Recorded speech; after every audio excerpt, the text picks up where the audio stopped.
Welcome. I'm so excited to have everyone here. We had such a phenomenal response and interest to doing these live office hours.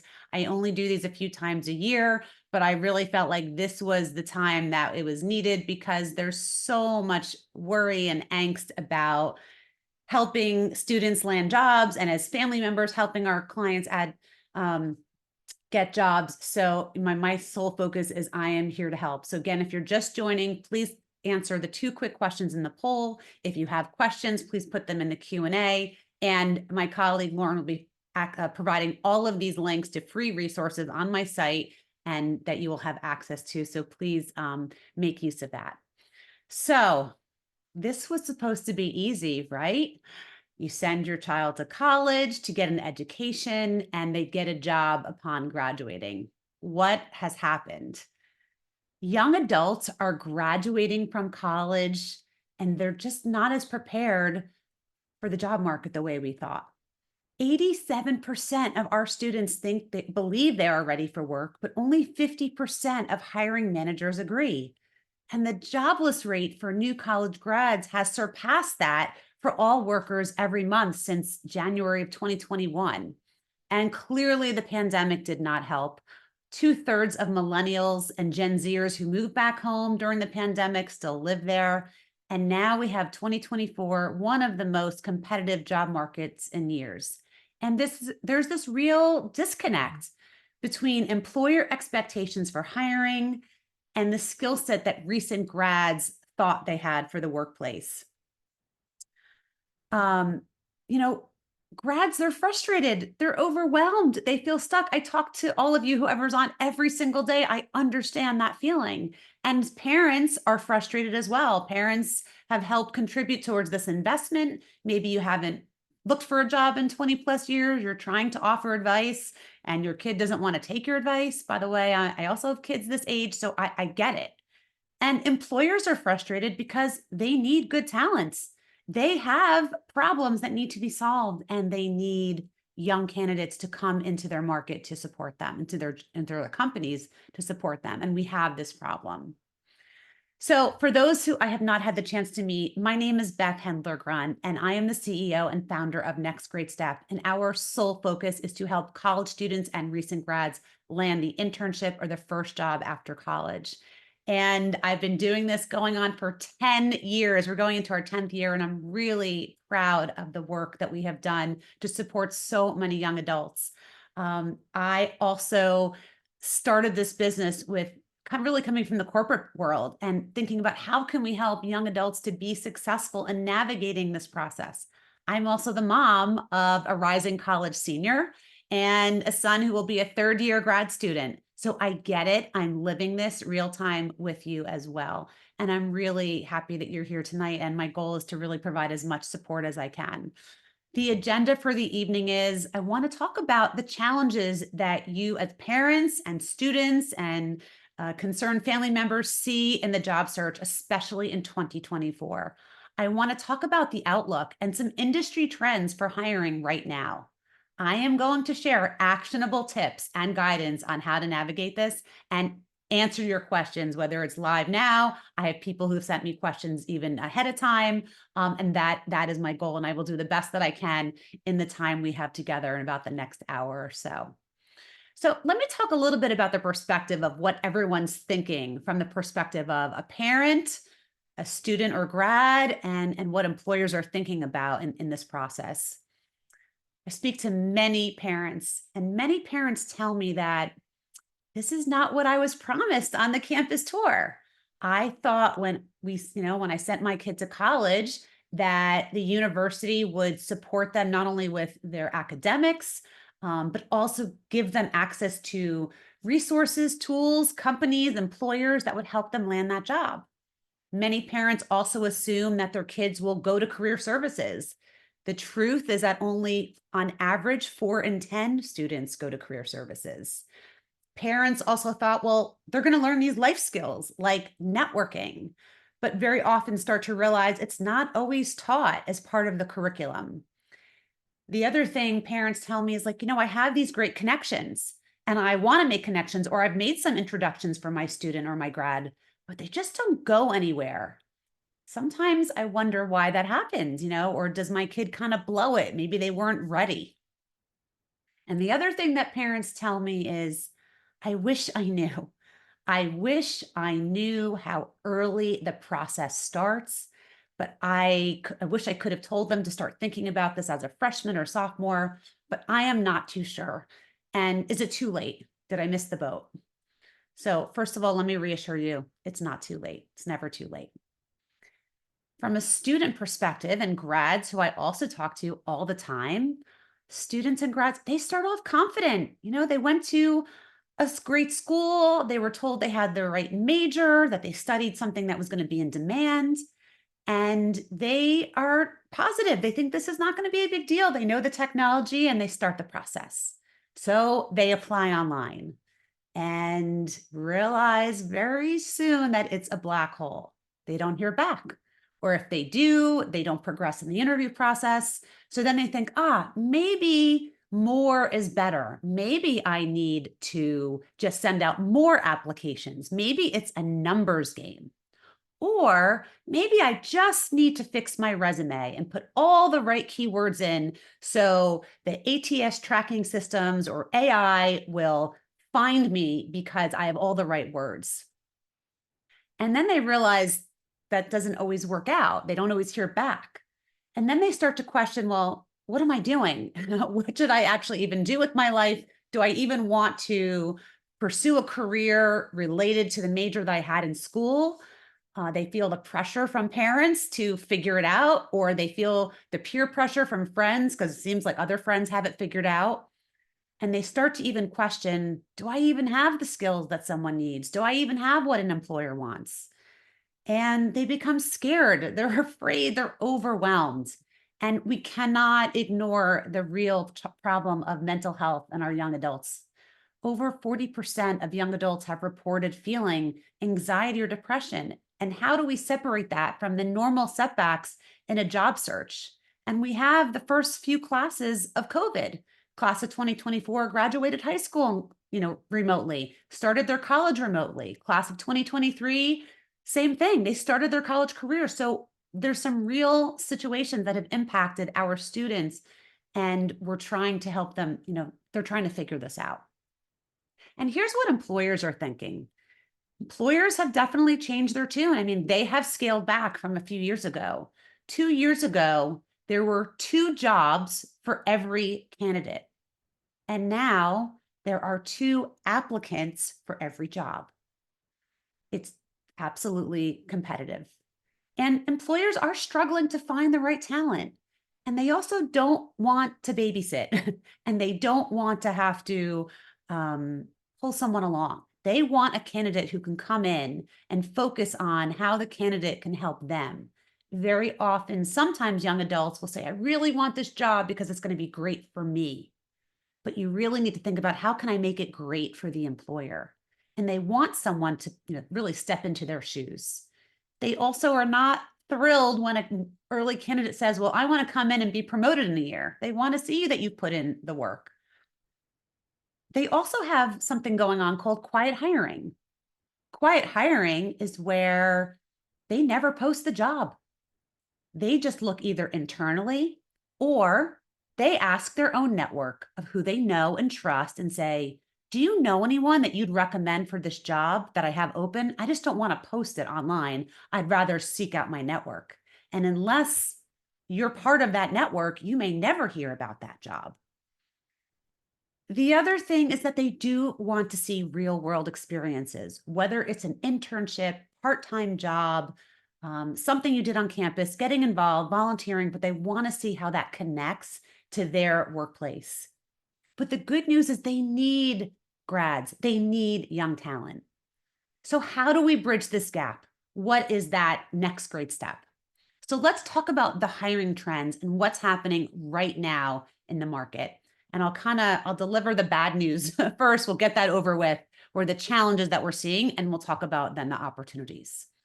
So the National Association of Colleges and Employers just came out with statistics that for the class of 2024, college hiring for this class is almost 6% less than last year. And we see this in the news. Companies like Google and Amazon, Wayfair, UPS, IBM, they're retracting. And the coveted white collar employers and consulting firms are pulling back. They're either delaying start dates for new grads due to a slowdown in demand for their services, or they're just not having enough business to substantiate more offers. We're also seeing that the Fed data shows that job openings have decreased by about 20%, and specifically in the professional and business services has dropped about 12%. And as I said, the competition, there's 2 applicants for every job now. We also are seeing, just came out in the Washington Post earlier this week, that kind of people aren't leaving their jobs and employers aren't necessarily laying off. But if everyone's staying put, it's very hard to get your foot in the door. I feel like kind of very much like the real estate market. And right now, the average time to land a job has increased to 6 months on average. It was initially 5.5 last year. So there's still this big disconnect between employer expectations and college grads in terms of workplace readiness. And employers cite that the skills that college grads lack the most are interpersonal skills, problem solving skills, leadership, written and oral communication. So those are kind of the challenges that are in front of us right now. But with all of that, I still have optimism. So let me talk about the opportunities that I see, especially for early career candidates in this market and where to pursue that. In May, the US economy added 272,000 jobs, a much better than expected report as it easily beat consensus expectations. And the top gains so far in 2024 are in leisure and hospitality, healthcare, wellness, government jobs, construction, retail. I mean, government agencies are looking for 36% more entry-level software workers than the previous year. And construction sector is looking for 28% more. LinkedIn has seen an increase of 21% increase in job postings, advertising skills and responsibilities instead of qualifications, with less focus on GPA. That's helpful to students who really have experience and have done different things. Also, according to NACE, 90% of employers are seeking evidence of a student's ability to solve problems and work in a team. And those are the same things that they did in school or campus activities. Interestingly enough, we have this contradiction a little bit, but 75% of employers say that the overall job market is favorable for the class of 2024. And when early candidates use networking, they yield favorable results in getting ahead in the recruiting process. 43% of employers plan to increase salary for new employees. And there's that big focus on AI. We are hearing this everywhere in terms of the knowledge, understanding it, embracing it. It's something so important for everyone to be aware. I do think this is very positive for young adults. And according to Fast Company, I think Lauren just linked it, that the top 5 skills needed to get hired in 2024: adaptability, data literacy and analytics, creativity, problem solving, and sustainability and awareness of environmental policies. So those are the kind of, I think, the driving forces. So what do we do with all this, right? You have all this dizzying information. It's kind of like overload, and almost sometimes they're contradicting. The only thing that I can guarantee for 2024 is constant change. And with uncertainty, the only thing one can do is control their own actions. And how one prepares and presents themselves is critical for success. So grads need to differentiate themselves from those who have similar degrees and resumes. They have to do this by defining the value they have to employers, showing they can solve problems. And the main areas that we focus on that we really think will help young adults be successful is you have to know 2 things. You have to understand, number one, what are the skills that you have that you can bring to an employer? And 2, who are you going to bring your skills to in a focused way? So when someone says to you, tell me about yourself, you know exactly what you're going to say, and you're applying to those companies that can leverage your best talents.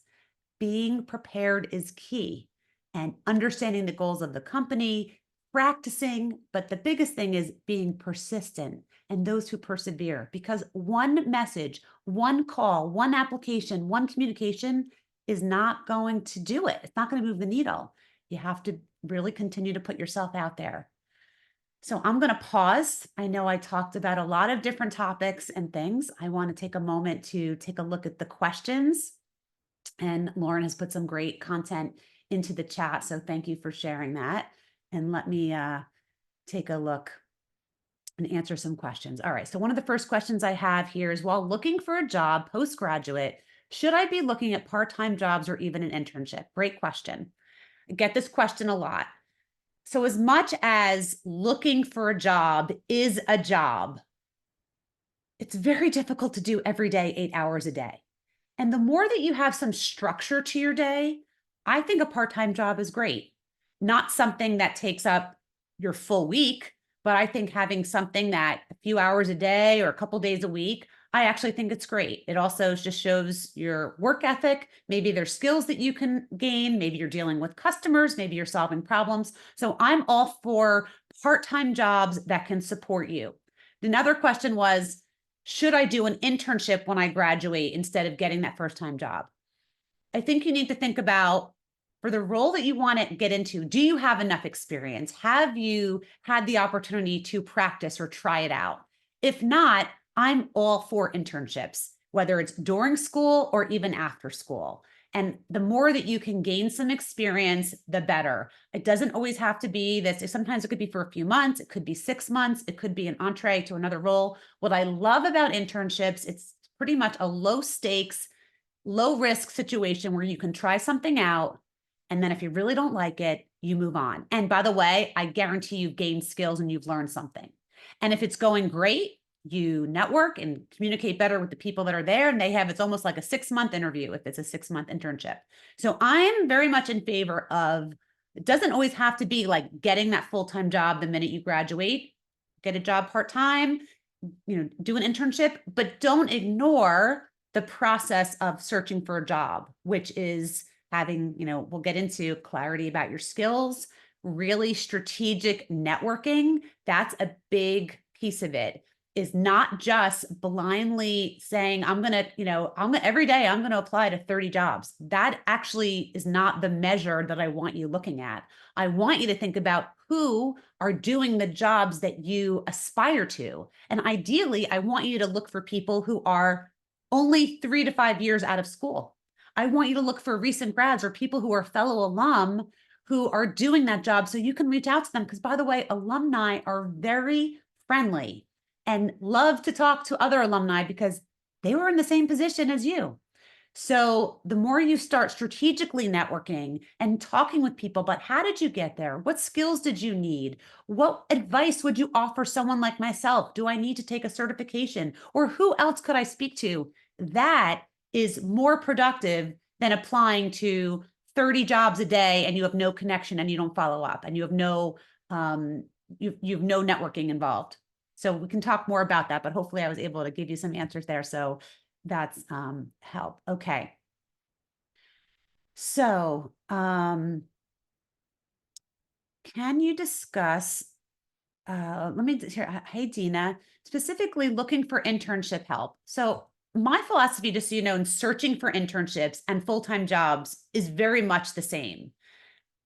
You need to be clear about, let's just kind of come back for a minute. Everyone's like, where do I apply and what do I do and where's the job boards? And by the way, we have some great resources on job boards and I post on a lot of this on all my social media, but that's not the silver bullet that's going to get you hired, finding the right job board. The most important thing is 2 pieces that you need to have clarity on before you embark on your search for the full-time job or the internship. Number 1, you need to have real clarity about what your skills are. And when I say that, I mean, what are your top 3? I call them core skills, the things that you are the most competent, most skilled at, and you enjoy doing. And it's not saying that you're hardworking. Hardworking is an attribute. It's not the skill itself. It's, do you solve problems? Do you know how to research? Can you code? Are you analytical? Are you a great writer? Do you know how to sell? Do you know how to manage customers? Those are skills. And if you've done that skill, you then need to think about, what's the specific example that I could share with someone in a very short story, about how I demonstrated that skill. You have to assume every person you meet, every person you interview with, that they're barely looking at your resume. And if you had to tell them really quick about how you're competent at great research skills, well, what is it that you're referring to? You could talk about a time that you had a research project in college, which is appropriate, a time that you maybe did something in an internship and you had to look up a database. But you've got to figure that out first, because when you figure out what core skills you have, it then gives you direction to realize, you know what, I should really be looking for jobs that leverage those skills. We get this very often. Someone will say to me, I think I want to be in finance. I'm like, okay, great. Do you enjoy math? No, I don't really love math. Do you follow the stock market? Do you read up on it? No, not really. I'm like, well, why do you want to be in finance? Oh, because my friend did, and it seems like they're making a lot of money, but that's not great for you. This is the problem. There's a lot of this shiny object syndrome of like looking for somebody who's doing something and you think it's amazing, but if it doesn't align with your skills, you're going down a path that even if you got a job there, you're not going to be happy.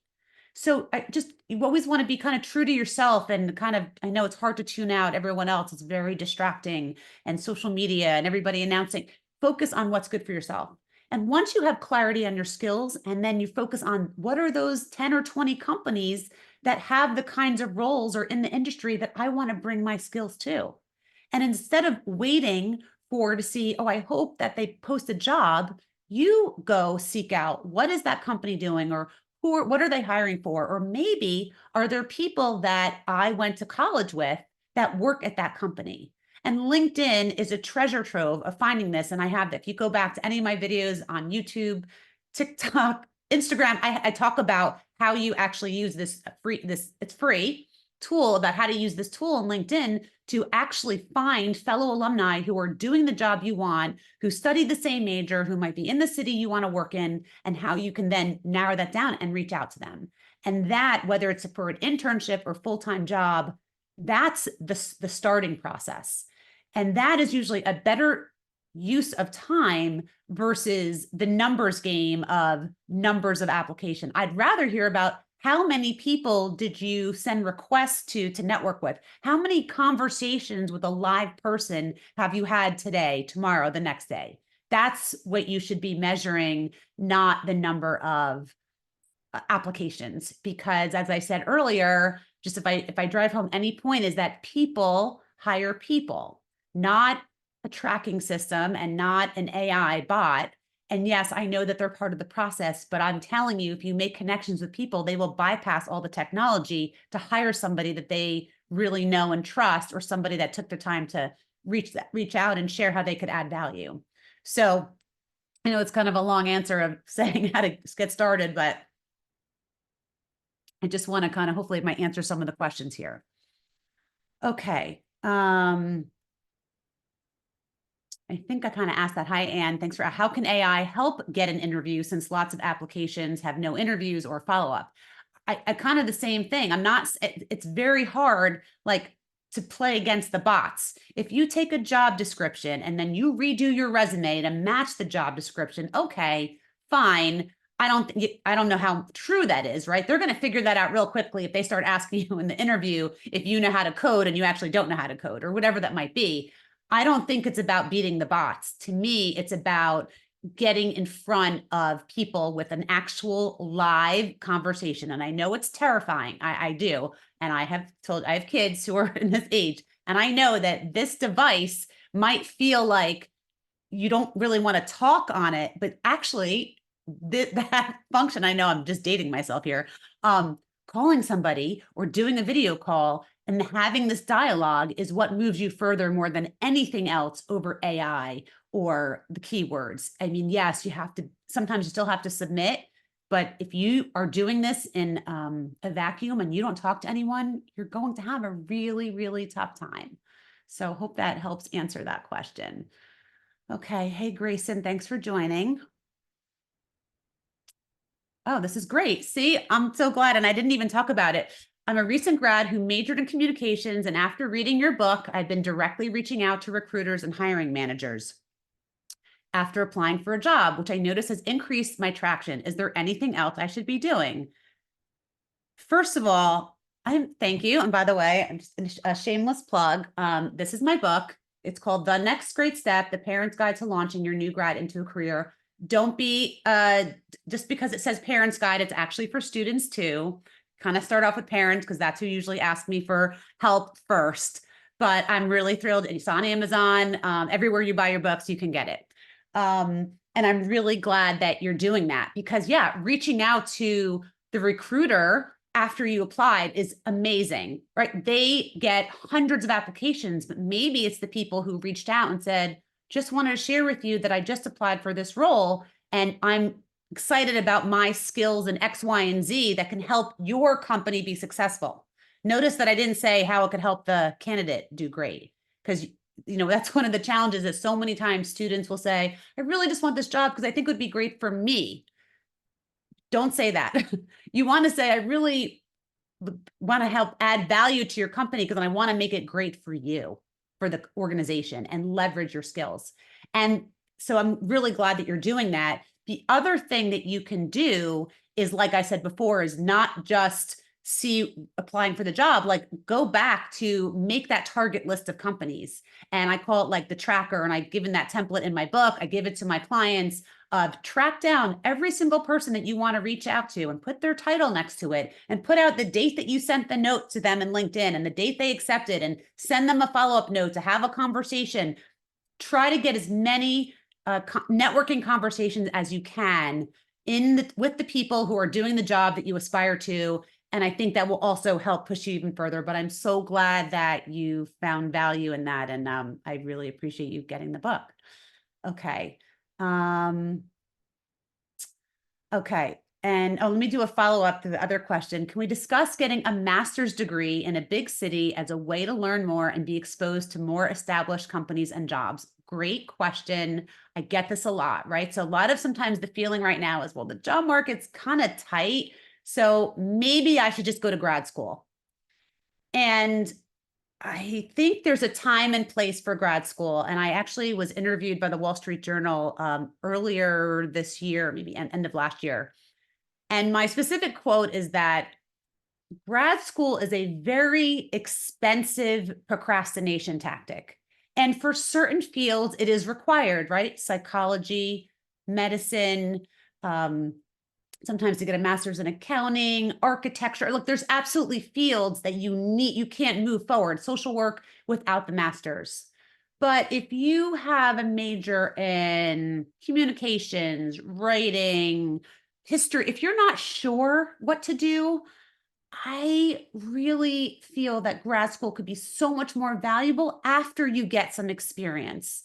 Now, because here's what I'm seeing. So I had a lot of kids, and I understand everyone has different things. Sometimes people use it because they really needed a gap year because COVID really messed them up. So I'm seeing that everyone has to do what's right for them. But here's the challenge, what's happening right now. I have students right now who graduated in 2021, 22, 23, and they all went straight to grad school. And they're coming out and they're having just as hard a time now as they were then, because the employers are still asking for real world experience, an internship, a job, something that leveraged the knowledge. They don't want back to back to back school. They want to see that you've taken your knowledge and put it out there into the market, or learned or been in the work environment. So I don't want to say it's an absolute no or yes. I just say give the job search a legitimate try. And I want to remind you about a statistic I said. On average, it is taking 6 months. This is actively looking. It is taking 6 months to land a job when you're actively searching. So if you just graduated class of 2024, it's June 26th. Maybe you barely graduated a month ago. You're barely scratching the surface. You haven't even really gotten into it. And okay, maybe you started earlier with school, but you had school distracting you. Just give yourself some time and some grace. And I'll say this as a parent, I'll speak to the parents. I know that very often, I will just speak for myself. We have a time frame that we want our kids to act on, and our time frame is not always their time frame. And I've learned this the hard way, that they don't want to listen to us if they're not ready. And that's a hard thing right now, too. I think some of our kids need to take some time to try it on their own, or they just need to give it a shot or kind of go through this. They need to stumble, they need to fail a little bit and see what the process is like. And just because we have all these great connections or we think they should be doing it, if they are not ready, they will come to it in their time. But I just, a little patience on everybody's part, and I have to remind myself that too of every single day. So hope that helps answer the grad school question. Okay. All right. Hey, Matthew, thanks for asking your question. So here's the question. I graduated college over a year ago, applied for several hundred jobs, and can count the number of interviews I've had on my hands, despite being told by many people my resume is strong. So I think I need to stand out. What really helps a candidate stand out, if anything? I also have anxiety with follow up with people. What tips can help with this concept? Thank you so much for asking this. I think there's two parts about this, and I think I want to address the anxiety part first, because first of all, I appreciate you sharing that and being honest. And I think we all need to be a little bit more honest about the mental health challenges of our young adults that we all are facing, but especially our young adults are facing. And so many of the students who come to us say, like, I'm just overwhelmed, or, this whole idea of like picking up the phone to call somebody is just like unheard of. There was a great article, by the way, in the Wall Street Journal a few weeks ago about that, how like, don't you dare call me, like, you better text me first. The number one way to feel more confident in the job search is by practice. So what do I mean? I mean, I don't, and by the way, I've been doing this for a long time. I don't come into these events and doing it cold. I say it to myself. I practice, I present, I stand up, and you have to do the same thing. You put yourself, you have all this device in your hand. You got to record yourself and see what you look like and sound like. And you might need to do it over and over again. Practice answering the question, tell me about yourself. Practice answering the question, what do you know about our company? Practice answering the question, why should we hire you? I mean, you have to practice and you need to say it out loud. Ideally, say it in front of a friend, a family member, someone that you feel comfortable with. Because the more you practice, the more you get comfortable. But if you keep doing it in your head, or you think what you have written on the paper and you're going to be able to ace it when you're speaking to someone, it's totally different. It's totally different of being able to communicate your value versus writing it down, in a little paragraph that you have in your notes. So I really encourage you to practice as much as you possibly can and role play, and don't wing it. That is the biggest mistake, is that so many candidates will wing it. You think you know how to answer it. I'm telling you, I've been doing this. I don't want to share. I mean, like, I'm in my mid 50s and I have learned that you cannot wing it. You have to practice. And that's what helps you come across better.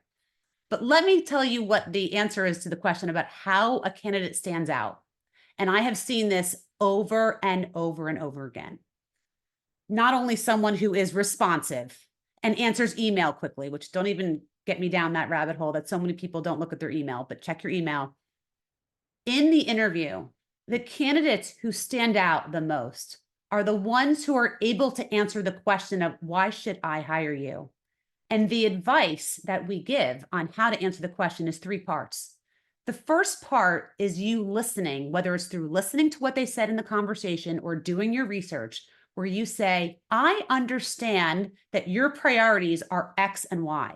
You've either learned it, you looked it in Google News, it's on the website, like, what's important to this business, this person, this organization, and how they measure their success. That's the very first piece. You have to understand it. Google is your friend. You can find that. Or you can, when you ask questions, you can ask them that in the interview. The second piece is having really clear clarity and confidence about the skills that you have. I said that earlier. So not only understanding what they find important, but what are your skills that you know that you have? And then the third part is how you use your skills to help them achieve success. So for example, I'll just wing the answer. So if I was to answer the question and said, why should we hire you? Be like, you should, my answer would be, I understand your goal is to grow market share in this sector and to add this many number of new clients. Based on my skills of leadership and sales, I am confident that I can help you achieve your goals and get into those markets. And I look forward to doing that for you. So I'm not only that, and I'm saying it with utmost confidence as well. So I just was winging it. But when you have those three pieces of knowing what's important to them, knowing what your skills are, and that you've explained them really clearly, and you know how you can leverage it to help them be successful, that is what will help you stand out. So try it. Let me know how it goes. I hope that helps. Okay. All right. So anonymous question. I'm a recent grad who was laid off. How can I explain this in job interviews, considering I've never been let go before? Really good question. And by the way, there's a lot of times that recent grads will take a job when they first graduate, or maybe it was a family friend or something that was easy. And you get into it and you realize this is just not for me. Either the company wasn't right, or you didn't know they're restructuring, laid off. And it's fine. It's really, sometimes I think the hurt is more than the actual damage. It just might feel really, it really stings. I still think it's valuable that you were hired somewhere and sharing that. Now, I would not proactively disclose I was laid off. My typical answer, if someone's like, why are you no longer there? Saying, we both agreed it was time to move on, or I'm looking to take on new opportunities or new skills. The challenge just becomes whether you're using them as a reference or you want to use someone else. But I wouldn't overthink it. I think sometimes there's so much self-sabotage of tons of people have been laid off, tons of people have been downsized. You want to solely focus on the positive of the value that you have, the skills that you can bring to an organization, why you can help them, and that you're ready for a shift or you're ready for the change, or explaining that why. Most of the time, they're not going to ask you, were you laid off, or, were you fired? I mean, unless there's like something overt, because you're young and it might have been not that long, you just say, you know what, I tried it. It just realized it just wasn't a fit. And I'm really excited about moving my skills into this type of area that I know I can leverage them to provide greater benefit to a company. So, keep going. Don't worry about it. I guess don't worry about it is my net answer, and focus on the positive of what you have to offer and how you can help. Let's see, hold on. We got a whole bunch of questions. I just want to go back to let's go to the most recent. Okay.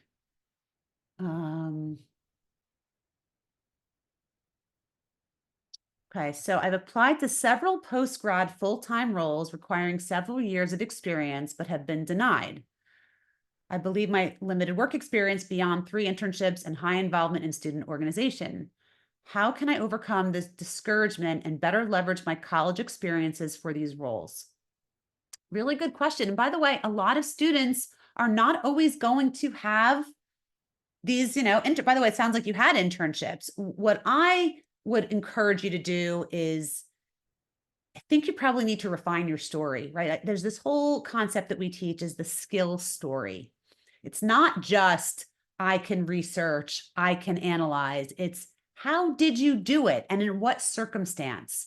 And how can you explain that in a really concise way? This is a very key core component to our program that we spend a lot of time on with our students, because you got to get your story straight and comfortable and make sure that the story actually is expressing the skill that you think. Very often I see students who tell a story and they think they're talking about a skill, but it really highlights something else. So this needs refinement of, what were you tasked with? What was the challenge that you dealt with in the opportunity? And how did you use your skill to overcome it?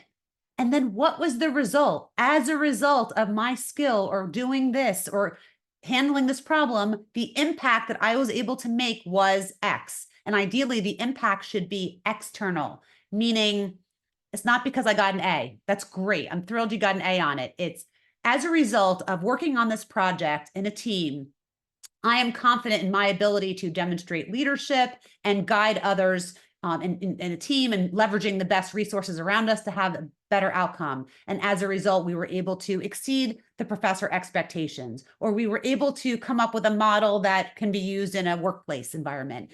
Think about how even what you did in the classroom can really be turned into something that's leveraged in an organization. All a company needs is they just need for you to connect the dots.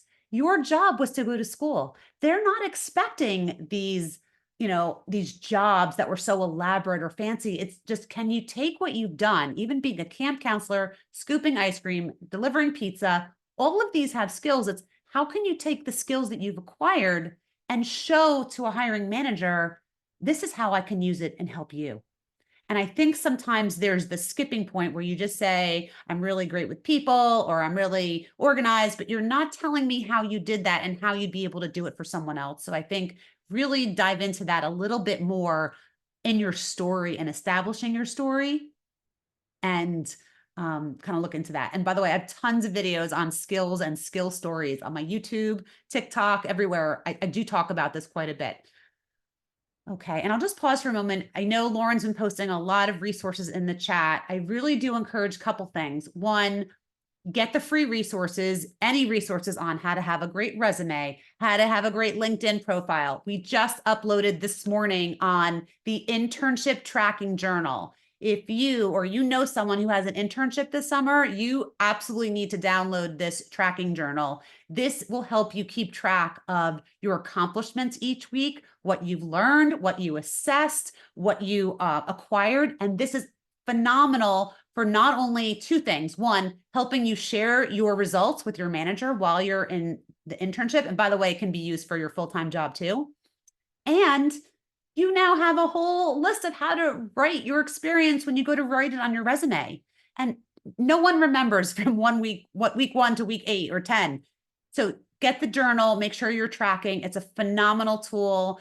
We encourage all of our students to use it. We just turned it into a freebie, so now everyone can have access to it. So please, it's on the resource page. Go to nextgreatstep.com and go under news and resources. I think Lauren has it right there, resources. And all of those are accessible, and it's in one of the little blue boxes. You can grab it there. So highly encourage you to do that. One other thing, I am very big on LinkedIn. I am a big proponent. I don't work for them. I don't get paid for them. I just think it's one of the best free tools that a job seeker can use.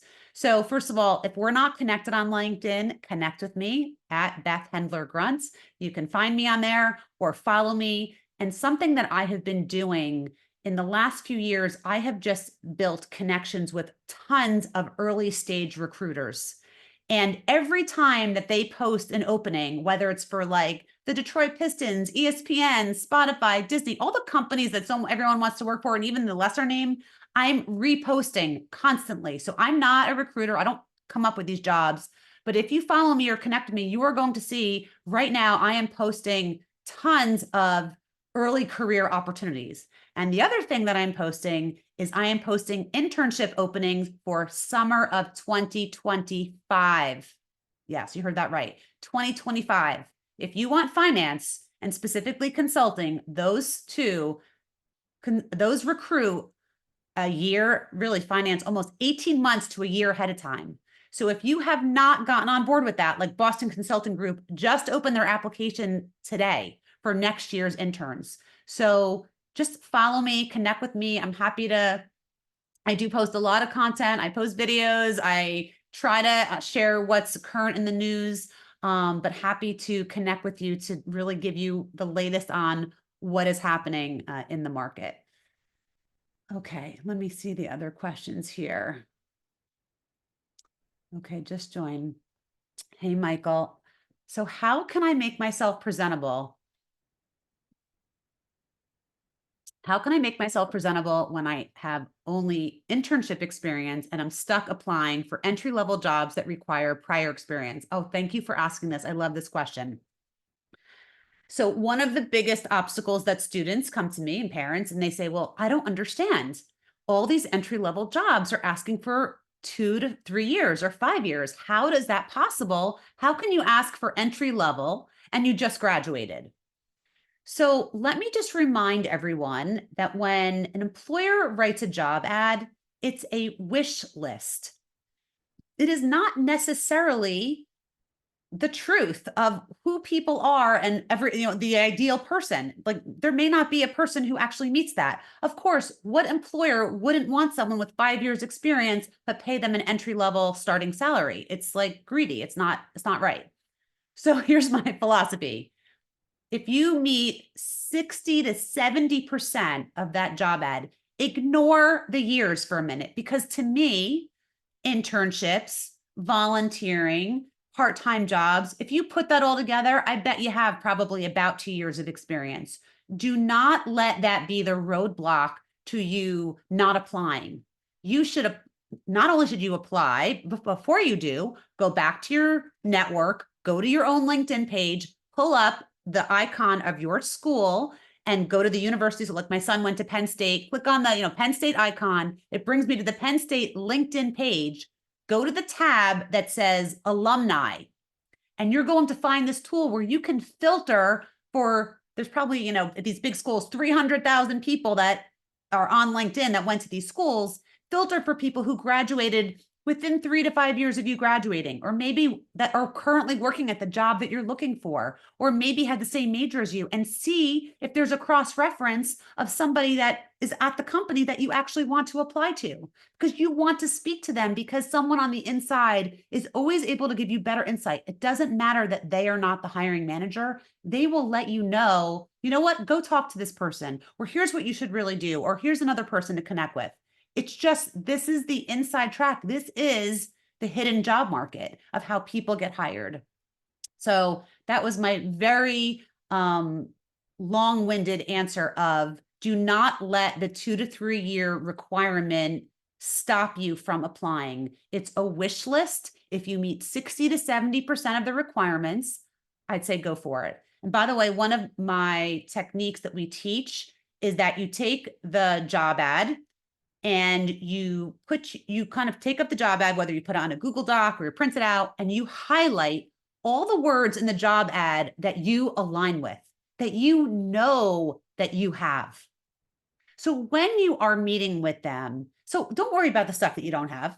I want you to focus on the positive. I want you, when you meet with this person, say, I wanted to share with you, I have experience in crafting a PR campaign. I have experience in creating social media content. I'm a great writer. So maybe you don't have experience working with a certain platform to use. Don't worry about it. Focus on what you can do and where you align. I think so many times there's so much self-sabotage. And by the way, we all do this, that you're like, oh, I can't do that. I can't do that. So then you don't do it. Do it. Go, you can do it. You actually have the skills. I'm giving you permission. Go do it. You have the skills. What's the worst that will happen? Nothing. They'll say no, or they pass over you. It's fine. But you got to put yourself out there to even be considered, because so many times people aren't even putting their hat in the ring. You're canceling yourself out before you even tried. So I hope that helps with some of the guidance for you. All right. We have about a few minutes left. If any other questions want to chime in, let me know. So let me just talk about a couple other things that I see very often in the job search, and employers tell me too. I can't even tell you, employers they want you to make it easy for them, right? And being prepared, following up, and being persistent. And I want to talk about that. So sometimes a student will say to me, well, I sent in my application, or I had the interview and I sent a thank you note. By the way, you always send a thank you note within 24 hours. Like, please do that, because that is a make or break. For sometimes you could be the best candidate. I got to talk about that for a minute. You could be the best candidate. And I have talked to people who recruit at career fairs, and they say, I had like 50 candidates who I talked to, and there was the top 5 who I thought were like amazing. And we interviewed them and they never sent me a thank you note. They're on the no list. They just don't, they're just not reaching out. If you don't show enough interest to send a few sentence letter saying, thank you for your time, I'm really excited about what you shared, and I'm confident that my skills can help support your company. I mean, literally that simple. You have to write a thank you note. But I want to talk about even the persistence part. So let's say you get that far, you write the thank you note. And students say all the time, well, I wrote a thank you note. I never heard back. And I'll say, well, how many times did you follow up? And the feeling is, well, I don't want to bother them. I don't want to feel like I'm being a pest. Let me just share with you on the other side, as someone who hires people and hired people for many, many years, you're getting hundreds and hundreds of messages in your inbox every day. You may not see it. You may forget. You may be distracted. I am thankful when someone keeps reminding me that they are there and like tapping, like, hi, I'm following up. Just want to see how things are going. Or, hi, I'm following up. I saw this article and I thought this would be of interest to you. Or, hi, I listened to this podcast and I really thought about your organization. Would love to hear your perspective on it. The people who follow up, and ideally every 7 days, the ones who are the most persistent are the ones who employers remember. You don't have to be the best candidate. You might have to be the most persistent candidate to be successful. So I really want to reinforce that point because I think we forget that this process is all run by people. And people want to be reminded. People want their lives made easy for them. And people want to feel like you're going to make their life easy by coming into their business and solving a problem for them. So, don't get caught up in like, I'm bothering. You're not bothering. I mean, obviously, if you're like stalking every single day, I wouldn't do every day, but every 7 days, you should be following up and be persistent. And I feel like that's half the battle because 90% of the people will not follow up. So just by you following up 2 or 3 more times, one of my favorite phrases, and we teach this to all of our students, when you feel like maybe you followed up like the third time or the fourth time, my favorite phrase is, and it always actually triggers a response. Please pardon my persistence. Please pardon my persistence. You're professional. You're telling them that you're not going anywhere and you'd like an answer, even if the answer is no. So you know that you can move on and you can focus on the next opportunity. And that's the other thing. I think the other observation I see is there's so much energy put on just a couple of opportunities. Where I was on the phone with a grad just the other day who just graduated class of 2024. And she said to me, well, I've applied to a bunch of jobs, but I think this one is really good and I'm just waiting on it. And I said, how many other jobs are you actively networking for right now? She's like, well, not that many, probably should be more. And I said, don't get sidetracked by one job that you think is going to come through. It's like, if anyone's been in sales, my career was in sales. You have this funnel, and at the top of the funnel is a lot of opportunities, and things are going to fall out over time, either not the right fit. And you have to kind of keep loading it in to at least get those 1 or 2 opportunities that actually work out. But if you put all your eggs in one basket just for that one job that you think is going to happen and you don't do anything else, that's when it's like you feel like you're starting over. You kind of need to be still working it and multiple times. What's the worst case scenario? You have 2 people that want to hire you. Amazing. Then you can negotiate for a higher salary. You can always come back to them later. So I hope that helps. I know Lauren has put some links in there.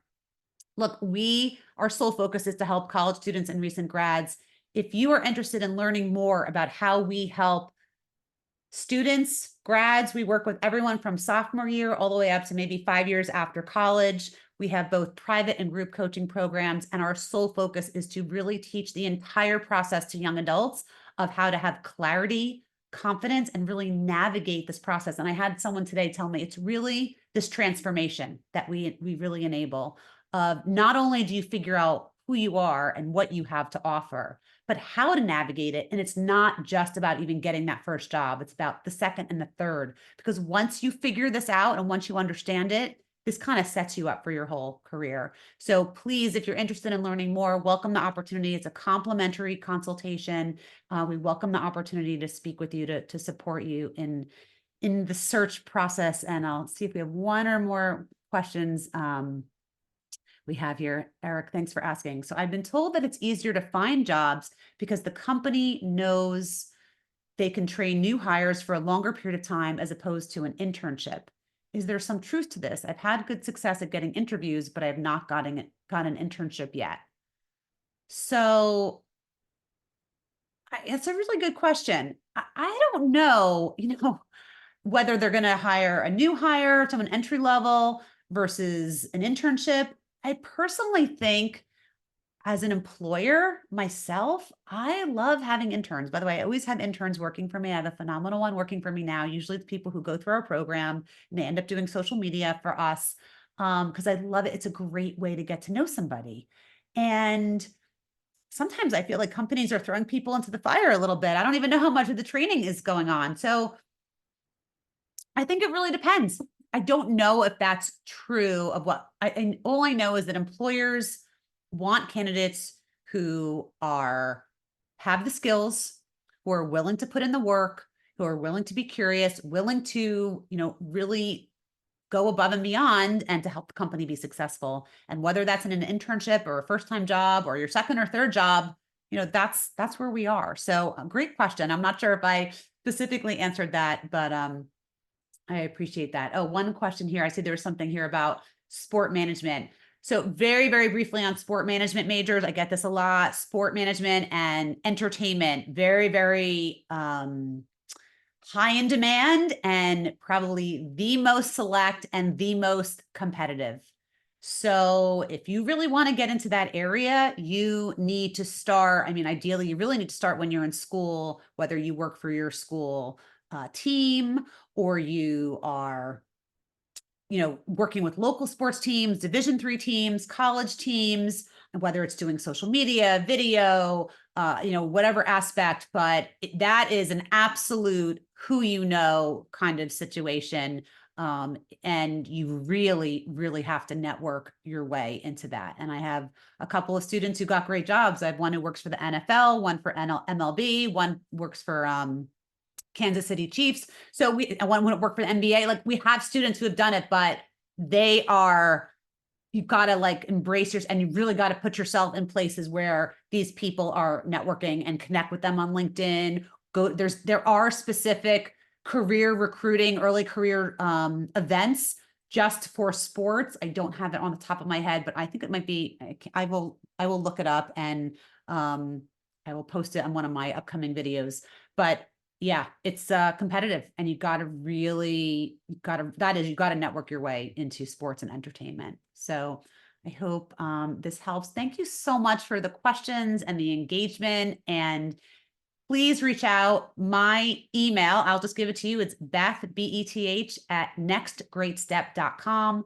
And if you have any questions, you want to learn more. And by the way, you can get the book, Next Great Step. It's on Amazon. I know a lot of people find sometimes it's helpful to kind of see what we're about and then have the conversation, but we're on every social media platform. Connect with me there, but especially connect with me on LinkedIn. That's where I share the most real job postings, or, repostings of opportunities, especially for early career.